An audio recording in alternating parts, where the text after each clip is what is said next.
Look it. It's like a rock concert. Hi. Woo.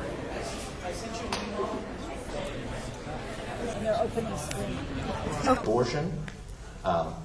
And what this would require is that if a minor, a girl under the age of 18, wanted to have an abortion, her parents would have to be notified ahead of time. And supporters of this want this because they think it would discourage abortion from taking place. The argument for is that it would discourage abortion, which pro-life groups want to do. The argument against is that girls who want to have an abortion and their parents are notified and may not approve of it, they may have to go to greater lengths to get an abortion regardless. So this is one of the more controversial propositions, given that it's dealing with the issue of abortion.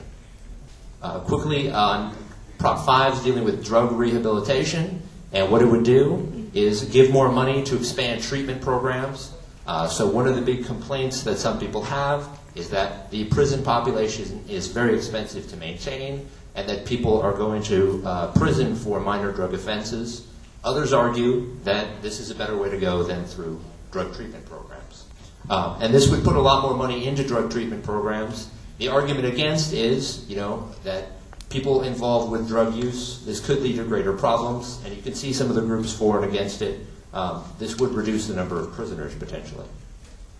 6 deals with police law enforcement funding, and what would happen is it would put a lot more money into police and law enforcement. And the argument against is we're in tough economic times, we can't afford to put this much money forward.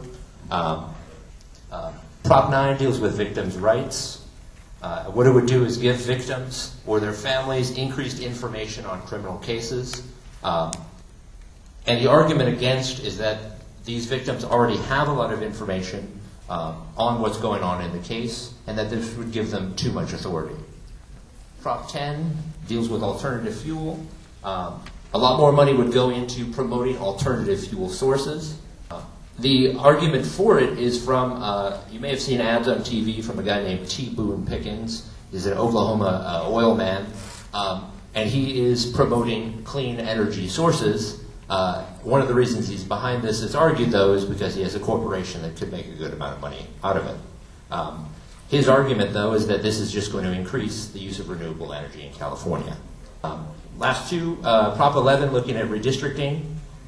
Currently, politicians at the state level, congressional level, have their district drawn by people in Sacramento, and what this often produces are not very competitive elections. And what this would do is give this power to draw the district lines to independent citizens rather than politicians. The argument for is that too many politicians create lines that are very friendly to their colleagues and they never lose because, let's say, for example, I draw a district that has 75% Democratic or Republican voters. If you're a Democrat or Republican, you probably shouldn't lose. And what this would do is give power to independent people to decide how this would work.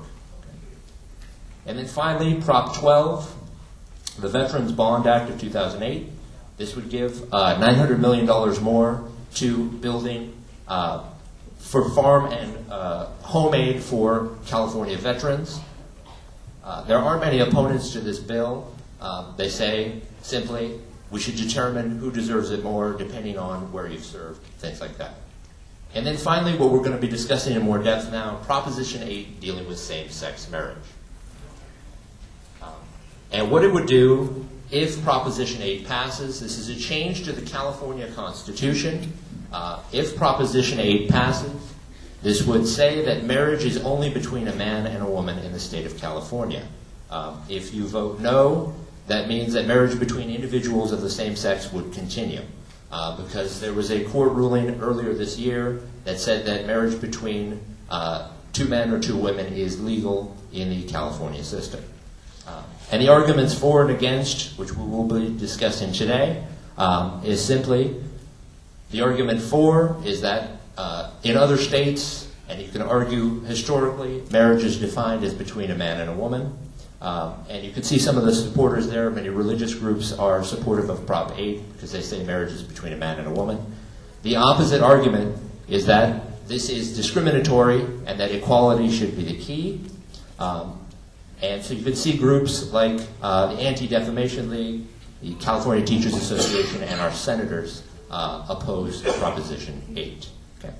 And this is what I want to be talking about next, is Proposition 8 in more depth. So this is where I want Dr. Westman, Dr. Preston, and Melissa to get involved. First, just asking them, starting with Dr. Westman, what do you think the impact of Proposition 8 would be if it were passed? And the issues we want to look at first are just kind of based on anthropology in the past, things like that, and also legally, how has marriage